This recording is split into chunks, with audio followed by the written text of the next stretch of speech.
Festival voice channel में आप लोगों का स्वागत है। आज की कहानी बहुत ही इमोशनल और प्रेरणादायक कहानी है। सफाई कर्मी में निकला आईपीएस का एक्स पति। सच्चा रिश्ता कभी खत्म नहीं होता। पद बड़ा था, प्यार हार गया। आज समझ आया मैंने क्या खो दिया। बढ़ती झुकी, दिल रो पड़ा। इस कहानी को अंत तक जरूर सुने। सुबह की वो सड़क बिल्कुल आम थी। सफाई चल रही थी, लोग काम पर जा रहे थे, शहर जाग रहा था। लेकिन उसी सड़क पर कुछ ऐसा हुआ जिसने एक आईपीएस अधिकारी की वर्दी को झुका दिया। एक तलाकशुदा अफसर और एक मामूली सा दिखने वाला सफाई कर्मी। जब उनकी नजरें मिली तो अतीत जिंदगी जिंदा हो गया। किसी ने सोचा भी नहीं था कि जिस आदमी के हाथ में झाड़ू है वो कभी इस अफसर का सब कुछ था, और किसी ने ये भी नहीं सोचा था कि जिस औरत के कंधों पर सितारे हैं वो अगले ही पल उस आदमी के सामने घुटनों पर होगी। आखिर क्या रिश्ता था इनके बीच? क्यों टूटी एक कामयाब शादी? और किस सच ने पूरे शहर की आंखें डम कर दी? यह सिर्फ एक कहानी नहीं है, यह अहंकार, प्यार और पछतावे की वो दास्तान है जो सुनकर शायद आप भी कुछ देर खामोश हो जाएंगे। सफाई कर्मी पति के सामने झुक गए। तलाकशुदा आईपीएस पत्नी।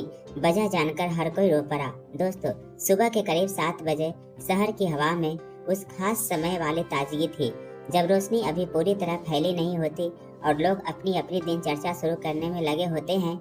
इसी हलचल के बीच आईपीएस अधिकारी सुमन अपनी सरकारी गाड़ी में बैठी थी। वह किसी महत्वपूर्ण काम से कहीं निकली थी। कौन सा काम, किस वजह से, यह सिर्फ उन्हें और उनके सचिव को पता था। लेकिन इतना साफ था कि उनका चेहरा बता रहा था आज का दिन सिर्फ दिन नहीं था, किसी बड़े तनाव की शुरुआत था। गाड़ी सड़क पर स्थिर गति से आगे बढ़ रही थी। ड्राइवर साइलेंट था। सुमन अपने विचारों में व्यस्त थी और शहर की सुबह उनकी वर्दी की सख्ती से टकराती एक अजीब सी नरमी दिखा रही थी। सड़क पर लोग काम थे, बच्चे स्कूल जा रहे थे, कई दुकानें खुल रही थी और कहीं सुबह की सफाई शुरू हो चुकी थी।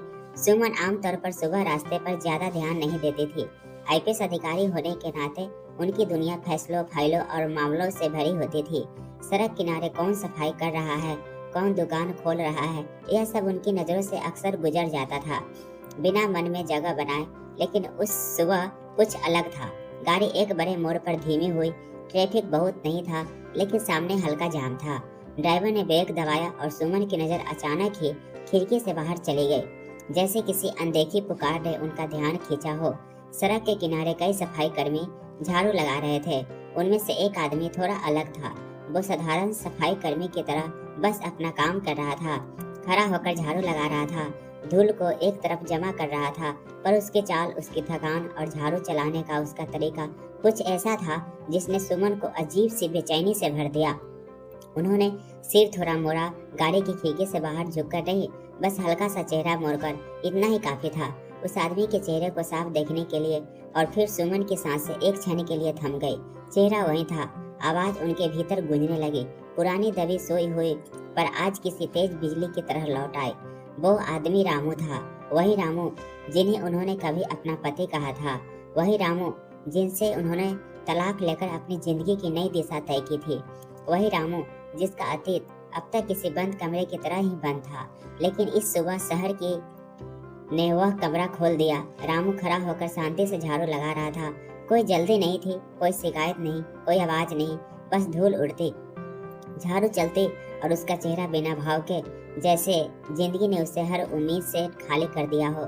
सुमन का दिल भारी होने लगा। उन्हें लगा जैसे छाती पर किसी ने एक अदृश्य पत्थर रख दिया हो। वह रामू को पुकारना चाहती थी, पर आवाज गले में कहीं फंस रही थी। उन्होंने ड्राइवर से कहा, आवाज बहुत धीरे कांपती हुई, गाड़ी रोको। ड्राइवर ने तुरंत ब्रेक लगाया। वो समझ नहीं पाया कि क्या हुआ, पर आईपीएस अधिकारी के स्वर में जो बेचैनी थी वह उसने पहले कभी नहीं सुनी थी। सुमन धीरे धीरे गाड़ी का दरवाजा खोलकर उतरी। उनके कदम भारी थे, दिल तेज धड़क रहा था और आंसू रामू पर टिकी थी। रामू ने झाड़ू रोककर बस एक पल के लिए चेहरा ऊपर उठाया, सुमन की ओर देखा। उनके बीच एक लंबी खामोशी गिरी, इतनी भारी, इतनी गहरी कि आसपास की सारी आवाजें गायब होती महसूस हुई। रामू की आंखों में कोई सवाल नहीं था, कोई गुस्सा नहीं था, कोई ताना नहीं था। वो चौंका भी नहीं। उसने बस हल्का सा सिर झुकाया, जैसे किसी अधिकारी को सम्मान दे रहा हो, ना कि उस औरत को जिसके साथ उसने 8 साल की शादी गुजारी थी। समय सुमन टूट गए। भीतर से चुपचाप बिना कोई आवाज किए उन्हें महसूस हुआ कि उनके बीच जो रिश्ता कभी आग में जलकर खत्म हुआ था, उसकी राख आज भी दिल में बची हुई है। और वो राख आज अचानक धुआं बनकर उसकी सांसें भरने लगी। रामू ने फिर से झाड़ू उठाई, जैसे उसकी दुनिया में सुमन की मौजूदगी अब मायने नहीं रखती। जैसे वह अपने जीवन की उस लड़ाई में लौट गया हो जिसे वह अकेले लड़ रहा था, बिना शिकायत, बिना उम्मीद। सुमन एक कदम आगे बढ़ी, उनके होठ कांपे, पर फिर वो रुक गई कि क्या कहें, कैसे कहें, किस हक से कहें। वो अधिकारी थी, पर इस सड़क पर खड़ा आदमी तभी उनका पति था, और यह सच उनके दिल को अंदर से झकझोर रहा था। गाड़ी के पीछे खड़े सिपाही ने उन्हें आवाज दी, मैडम देर हो रही है।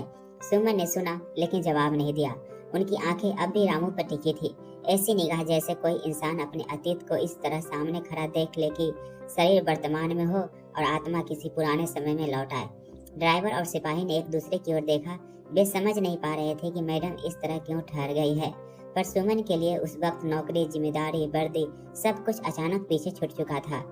उनके सामने खड़ा आदमी सिर्फ एक सफाई कर्मी नहीं था, वह उनका बीता हुआ जीवन था।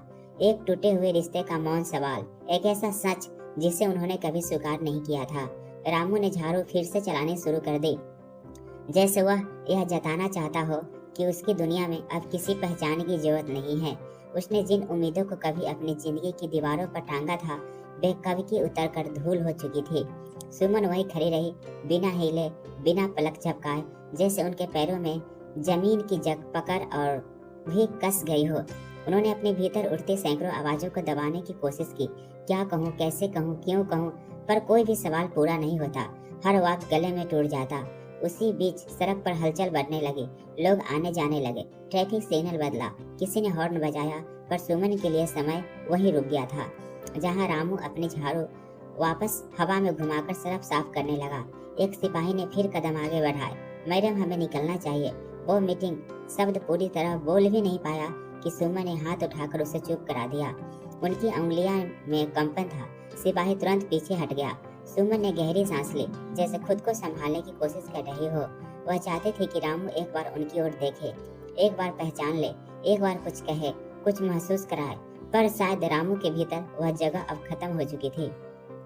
कुछ देर बाद सुमन धीमे कदमों में गाड़ी की ओर लौटी। ड्राइवर ने इंजन स्टार्ट किया, पर सुमन की निगाहें अभी भी पीछे थी, जहाँ रामू उसी थकान, उसी चुप्पी और उसी सामान्यता के साथ झाड़ू चला रहा था, मानो इस दुनिया में उसका कोई अतीत था ही नहीं। गाड़ी आगे बढ़ी, पर सुमन का मन पीछे से अटका रहा। वह खिड़की से बाहर देखती रही, पर उनकी आंखों में शहर नहीं, सिर्फ एक आदमी का चेहरा तैर रहा था, मिट्टी से भरा हुआ पर अजीब सी गरिमा से चमकता हुआ। कुछ दूरी पर जाकर ड्राइवर ने धीमे से पूछा, मैडम सब ठीक है? सुमन ने जवाब नहीं दिया, उन्होंने बस आंखें बंद कर ली। उनके अंदर एक तूफान उठ चुका था, एक सवाल को बवंडर जो शायद बरसों से दबा हुआ था और अब पहली बार फूटने की कोशिश कर रहा था। वो याद करने लगी, रामू का शांत स्वभाव, उसका सादा जीवन, उसकी छोटी छोटी खुशियाँ और वो संघर्ष जिसे शायद सुमन ने कभी समझा ही नहीं था। उनका तलाक, आदत की वह आखिरी सुनवाई, रामू की चुप्पी और उनका खुद का कठोर फैसला, सब कुछ एक साथ आंखों के सामने तैरने लगा। गाड़ी अब मुख्य सड़क पर पहुंच चुकी थी। लोग दौड़ रहे थे, दुकानें खुल रही थी, दैनिक जीवन में कोई बदलाव नहीं था, पर सुमन की दुनिया बदल चुकी थी। उन्होंने अचानक कहा, ड्राइवर गाड़ी वापस मोड़ो। ड्राइवर चौंक गया, मैडम वापस? हाँ जाओ, अभी हम थे वही जगह। ड्राइवर ने तुरंत यू टर्न लिया। सिपाही पीछे मुड़कर उन्हें देख रहा था। वो समझ नहीं पा रहा था कि मैडम ऐसा क्यों कर रही है। सुमन की सांसें तेज थी, दिल धड़क रहा था। वो खुद नहीं जानती थी कि वापस जाकर क्या कहेंगी, पर कुछ था, कोई अनकही कसक, कोई ना बुझा हुआ सवाल, कोई टूटे रिश्ते का अधूरा अध्याय जो उन्हें वापस खींच रहा था। गाड़ी करीब पहुंची। सुमन की आंखें उस जगह को ढूंढने लगी जहां रामू खड़ा था, पर जैसे ही गाड़ी रुकी, रामू वहां नहीं था। सिर्फ झाड़ू रखने की जगह पर हल्की सी धूल उठ रही थी और फुटपाथ पर ताजे साफ हुए निशान दिख रहे थे, मानो वो वहां था ही नहीं, जैसे वो एक छाया की तरह आया और उसी चुप्पी में कहीं खो गया। सुमन का दिल थोड़ी देर के लिए रुक सा गया। उन्होंने चारों ओर देखा, भीड़, दुकानें, सड़क पर रामू कहीं दिखाई नहीं दिया। उन्होंने होठों में धीमे और लगभग टूटे हुए स्वर में निकला, रामू, पर जवाब सिर्फ हवा लेकर गई। रामू वहीं खड़े रह गए, अपनी वर्दी के सख्ती के बीच अपने अतीत की सबसे नरम चोट लेकर। कुछ पल तक वह सिर्फ हवा को देखती रही जो उसी दिशा में बह रही थी जिधर रामू गया होगा। लेकिन हवा भी कोई निशान नहीं छोड़ती और रामू की जिंदगी भी अब ऐसा ही एक रास्ता बन चुकी थी जहाँ उसका कोई पता पहचान या प्रतीक्षा शेष नहीं थी। सिपाही ने धीमे से कहा, मैडम चले। पर सुमन को लगा जैसे उसके शब्द बहुत दूर से आ रहे हो, जैसे वह किसी और दुनिया में खड़ी हो जहाँ लोगों की आवाजें, गाड़ियों का शोर, दुकानों की बातचीत सब धुंधला पड़ गया था। सुमन ने खुद को संभालने की कोशिश की। उन्होंने गहरी सांस ली, पर वह सांस भीतर जाकर टूटी हुई लौ की तरह थरथरा गई। उन्होंने गाड़ी की ओर कदम बढ़ाए, लेकिन दिल अब भी वहीं अटका था जहाँ रामू खड़ा होकर झाड़ू चला रहा था। गाड़ी में बैठते हुए उनके हाथ थोड़े कांपे थे। ड्राइवर ने धीमे से गाड़ी आगे बढ़ाई, पर सुमन की निगाहें अब बाहर नहीं थी। वे भीतर, बहुत भीतर डूबी हुई थी। अब तक वह सिर्फ देख चुकी थी, अब महसूस करना शुरू हुआ। उन्होंने अपनी उंगलियों को कसकर पकड़ लिया। अतीत की एक एक परत खुलने लगी। रामू का शांत चेहरा, उसकी सरल हंसी, वह कमरे का कोना जहाँ वह चुपचाप किताबें पढ़ता था, वो स्टील का गिलास जिसमें वह हर सुबह चाय पीता था, और उनकी बहसें, उत्तराकांक्षाएं, उनके सपने और उनके फैसले। और फिर वो आखिरी दिन जब उन्होंने बिना पीछे देखे रामू को छोड़ दिया था। उन्हें लगा वह सब कुछ एक क्षण के लिए सामने खड़ा है, उनकी गलती, उनका अहंकार, उनका फैसला और उसका परिणाम। गाड़ी अब शहर के भीड़भाड़ वाले हिस्से में थी, लेकिन सुमन की आंखें सिर्फ शून्य देख रही थी। ड्राइवर ने आखिरी साहस जुटाकर पूछा, मैडम क्या हम मुख्यालय चले या कहीं और? सुमन ने धीरे से कहा, थाने चलो। आवाज में कमान की ताकत नहीं थी, बल्कि थकी हुई इंसान की कम कम बात थी। थाने पहुंचकर सब अधिकारियों ने उन्हें सलाम किया। फाइलें बढ़ाई गई, मीटिंग का एजेंडा बताया गया, लेकिन सुमन ने महसूस किया कि उनकी आंखें फाइलों पर नहीं टिक रही। उनका दृश्य अब मानो आदेशों में नहीं जा रहा। हर चीज धुंधली थी, हर दृश्य के पीछे एक ही छवि तैर रही थी। रामू झाड़ू चलाते हुए एक सीनियर अधिकारी ने कहा, मैम यह दस्तावेज। सुमन ने बीच में ही कहा, कुछ समय के लिए मीटिंग आप लोग शुरू करें, मैं थोड़ी देर में आती हूँ। उन्होंने टेबल से उठकर केबिन का दरवाजा बंद किया और अकेले कुर्सी पर बैठ गए। कमरे में सन्नाटा था, पर उनके भीतर तूफान। उन्होंने महसूस किया कि वह अपने जीवन के सबसे महत्व मोड़ पर खड़ी है। रामू उनकी जिम्मेदारी नहीं था, लेकिन क्या वह उनकी गलती भी नहीं था? उन्होंने मोबाइल उठाया। रामू का नंबर बहुत पहले डिलीट कर चुकी थी। एक हल्की मुस्कान आई, दुख भरी, थकी हुई, टूटी हुई। अगर नंबर भी नहीं है तो जीवन में वो कहाँ बचेगा? उन्होंने खुद से पूछा। उन्होंने थाने के रिकॉर्ड विभाग को बुलाया, बस इतना पूछा, आज सुबह जिस सफाई कर्मी की यूनिट यहाँ के जोन में लगी थी उसके नाम की सूची चाहिए। कर्मचारी ने चौंक कर कहा, मैम सफाई कर्मियों की सूची? अभी सुमन ने नजरें उठाई। उनकी आंखों में आदेश कम, दर्द ज्यादा था। हाँ, अभी करीब 30 मिनट बाद एक फाइल उनके सामने रख दी गई, पर रामू का नाम उसमें कहीं नहीं था। उन्होंने दूसरी सूची मंगवाई, फिर तीसरी, फिर चौथी। हर सूची खुलती, पन्ने पलटने पर रामू कहीं नहीं था। जैसे सुबह का वो दृश्य सच्चाई नहीं, एक सपना हो, एक झलक जो उनकी आंखों का दिखाकर जिंदगी ने फिर छीन ली हो। सुमन की सांसें तेज हो गई। यह कैसे हो सकता है? उन्होंने फाइलें पलटनी, पन्ने कांप रहे और अचानक सूची के एक कोने में एक नाम अटका, रामू प्रसाद, अस्थायी कर्मचारी, कर्मी डिलीवर। सुमन का दिल जोर से धड़का। उन्होंने तुरंत पूछा, इसका पता कहाँ है? कर्मचारी ने कहा, मैम अस्थायी कर्मचारियों का कोई अस्थायी पता फाइल में नहीं होता। यह लोग जरूरत के हिसाब से बुलाए जाते हैं। आज आया होगा, कल कोई और आ जाएगा। सुमन कुर्सी पर पीछे झुक गई। उनके भीतर एक अजीब सी खाली जगह बन गई, जैसे किसी ने उनके जीवन का सबसे महत्वपूर्ण हिस्सा छीनकर भीड़ में कहीं फेंक दिया हो। उसी वक्त दरवाजे पर दस्तक हुई। सिपाही खड़ा था। मैडम बाहर एक बुजुर्ग महिला आई है, कहती है कि मैं एक जरूरी बात करनी है आपसे। सुमन ने थका हुआ स्वर में कहा, कौन है? सिपाही बोला, शायद किसी सफाई कर्मी की माँ।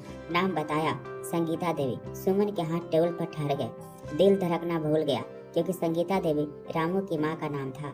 कुछ पल के लिए उन्होंने महसूस किया कि कमरे की हवा जम गई हो, जैसे फर्श पैरों के नीचे से खिसक गया हो। वे धीरे धीरे कुर्सी से उठे। हर कदम ऐसा लग रहा था मानो वो अपने अतीत ईद की ओर लौट रही हूँ, उस दरवाजे की ओर जिसे उन्होंने खुद बंद किया था और जिसे आज जीवन में खोलने पर मजबूर कर दिया हो। उन्होंने दरवाजा खोला। बाहर एक दुबली पतली, थकी हुई, उम्र से ज्यादा साल धोती हुई महिला खड़ी थी। साड़ी का किनारा हाथों में मरोड़ती, पैरों में चप्पल घिसी हुई और चेहरा कुछ ऐसा जैसे दर्द ने बहुत लंबे समय से वह घर बना लिया हो। सुमन ने धीमे से कहा, आप संगीता देवी? महिला ने सिर झुका दिया। हाँ बेटी, मैं संगीता हूँ, रामू की माँ। उस नाम का उच्चारण सुमन के भीतर किसी गहरे घाव को छू गया। उन्होंने उन्हें ऑफिस के अंदर बुलाया। आप बैठिए, क्या बात है? महिला बैठी, पर उसकी आंखों में एक डर था, एक बोझ जो शायद बरसों से वह ढो रही थी। बेटी संगीता देवी की आवाज कांप रही थी। आज सुमन, तुमने रामू को देखा होगा झाड़ू लगाते हुए। सुमन के गले में कुछ अटक गया। उन्होंने बस सिर हिलाया। हाँ, वो घर क्यों नहीं गया? सुमन का सवाल अपने आप निकल लिया आया, इतना सहज जैसे उनका अधिकार अब भी बाकी हो। संगीता देवी ने एक लंबी टूटी हुई सांस ली। बेटी, अब उसके पास घर ही कहाँ है? सुमन की आंखें फैल गई। मतलब? संगीता देवी ने कांपते हाथों से आंचल ठीक किया। तलाक के बाद रामू बहुत टूट चुका था। काम धंधा छूट गया, दिमाग ठहर गया, और गरीबी ने जो बचा था वह भी छीन लिया। किराया नहीं दे पाया तो मकान मालिक ने निकाल दिया। 9 महीने से इधर उधर मजदूरी कर रहा है, कभी सफाई, कभी लोडिंग, कभी कुछ, पर दिल उसका, बेटी, वो दिल जैसे अब कहीं नहीं दिखता। सुमन का पूरा अस्तित्व हिल गया। उसकी सांसें भारी होने लगी। रामू, जिसे वह समझती थी कि उनकी जिंदगी से निकलकर कहीं अपनी दुनिया बना लेगा, वह इस हालत में था। संगीता देवी ने आगे कहा, वह तुमसे नहीं मिलना चाहता। बेटी, तुम्हारा नाम लेते ही चुप हो जाता है, कहता है मैं अब उसके लायक नहीं। सुमन की आंखें तुरंत भीग गई। उन्होंने तुरंत चेहरा दूसरी ओर घुमा लिया ताकि बूढ़ी माँ उनकी कमजोरियों को ना देख सके। उसके बाद संगीता देवी ने एक ऐसी बात कही जिसने सुमन के अंदर की दीवार पूरी तरह तोड़ दी। बेटी, रामू बीमार है, छाती में दर्द रहता है, डॉक्टर ने कहा है आराम करे, पर पेट उसके आराम से नहीं भरता। कल रात से बुखार है और दवा खरीदने के पैसे नहीं थे। आज वह सुबह सुबह काम पर इसलिए आया क्योंकि अगर आज भी छुट्टी करता तो उसका दिन का खाना भी नहीं मिलता। सुमन के अंदर जैसे पूरी दुनिया एक ही पल में टूटकर गिर गई। रामू एक दिन का खाना ना मिले, इस डर से बीमार हालत में भी काम कर रहा था। वह आदमी जिसने कभी उन्हें अपने हिस्से का बड़ा टुकड़ा खिलाया था ताकि वह भूख ही ना सो पाए, वह आदमी अब अपने लिए भी खाना जुटा न सके। सुमन की आंखों से आंसू बह निकले, बिना रोए बस बहते चले गए जैसे कोई सूखा बांध अचानक टूट गया हो। उन्होंने तुरंत कहा, वह अभी कहाँ है? संगीता देवी बोली, फुटपाथ के पीछे वाले खाली झुग्गी में जहाँ मजदूर रहते हैं वहीं लेटा होगा। जाने से मना कर गया था, बोला जिसने मुझे छोड़ा वो अब मुझे देखकर क्या करेंगे। यह सब सुमन के अंदर धंस गए। उन्होंने बिना एक पल खोए गाड़ी निकाली, संगीता देवी को हाथ साथ बैठाया और उस जगह की ओर निकल गए जहाँ रामू अपनी दुनिया के अंतिम टुकड़ों से लड़ रहा था। जैसे ही गाड़ी उस झुग्गी इलाकों में पहुंची, सुमन उतरे समय कांप रही थी। एक आईपीएस अधिकारी जो हर दिन हजारों फैसले लेती है, आज एक ही इंसान के सामने खुद को असहाय महसूस कर रही थी। फिर उन्होंने उसे देखा, झुग्गी के अंदर फटे गद्दे पर लेटा हुआ रामू, जिसका शरीर बुखार से दब रहा था और सांसें भारी थी। उसने सुमन को देखा, पहले अविश्वास, फिर बेचैनी, फिर एक गहरी चुप्पी जो बैठने की कोशिश करने लगा। पर सुमन दौड़ती हुई उसके पास गई और बोल पड़ी, मत उठो, प्लीज मत उठो रामू। रामू वहीं ठहर गया। उसकी आंखों में एक ऐसा भाव था जैसे वह समझ नहीं पा रहा था कि यह सपना है या सच्चाई। सुमन उसके पास जमीन पर घुटनों के बल बैठ गई। उनकी वर्दी मिट्टी में धुल गई, पर उन्हें फर्क नहीं पड़ा। उनकी आवाज टूटी हुई थी, रामू, तुमने मुझे बताया क्यों नहीं? तुम इस हालत में कैसे जी रहे हो? मैं तुम्हें ऐसे नहीं देख सकती। रामू ने धीरे से कहा, सुमन, तुम्हें मेरे जीवन की गंदगी में क्यों आना चाहिए? तुम आईपीएस हो, मैं बस एक सफाई कर्मी हूँ। सुमन की रुलाई फूट पड़ी। उन्होंने उसका हाथ पकड़ लिया। मेरी गलतियों ने तुमको यहाँ पहुँचाया है और मेरी जिंदगी, मेरी वर्दी, मेरी सफलता सब बेकार है अगर तुम इस हालात में हो। रामू की आंखें भर आई। उसने बोलने की कोशिश की, तुम्हारे जाने के बाद मैंने जीना छोड़ दिया था सुमन। सुमन रोते हुए झुक गई और पहली बार सड़क सफाई कर्मी बने इस आदमी के सामने आईपीएस पत्नी सच में झुक गई। कोई अहंकार नहीं, कोई वर्दी नहीं, कोई रुतबा नहीं, बस एक औरत अपनी गलती के सामने घुटनों पर टूट चुकी थी। उन्होंने कहा, रामू, चलो घर चलते हैं मेरे साथ, मैं सब ठीक कर दूंगी, बस तुम उठो। रामू ने कांपते होठों से पूछा, क्या अभी मेरे लिए जगह है तुम्हारी जिंदगी में? सुमन ने बिना सोचे जवाब दिया, मेरी हर सांस में है रामू, बस तुमने जाना छोड़ दिया था। रामू के चेहरे पर पहली बार एक हल्की मुस्कान आई, टूटी हुई, थकी हुई, पर उम्मीद से भरी हुई। सुमन ने उसे सहारा दिया, अपनी बाहों में थामा और गाड़ी की तरफ ले गई। भीड़ ने देखा, आईपीएस अधिकारी एक सफाई कर्मी को ऐसे उठा रही है जैसे वह उनके लिए किसी पद से नहीं, दिल से जुड़ा हो। और उस दिन सबने एक बात महसूस की, कभी कभी इंसान अपने सबसे बड़ी जीत अपनी सबसे गहरी हार के सामने झुक कर ही पा सकता है। दोस्तों, किसी इंसान की कीमत उसके काम, पैसे या हालात से नहीं मापी जा सकती। कभी कभी जिसे हम पीछे छोड़ देते हैं वही हमारी जिंदगी की सबसे सच्ची नींव होता है। और अहंकार हमसे वह चीजें छीन लेता है जिन्हें पाने के लिए हम पूरी उम्र तरसते हैं। क्या आपको लगता है कि सुमन को रामू को अपनी जिंदगी में वापस चलाना चाहिए था या कुछ फैसले वापस नहीं लौटने चाहिए? कैसी लगी कहानी कमेंट करके जरूर बताएं और आप ये चैनल पे नए हैं तो कृपया इसे लाइक शेयर और सब्सक्राइब कर लीजिए। Thank you.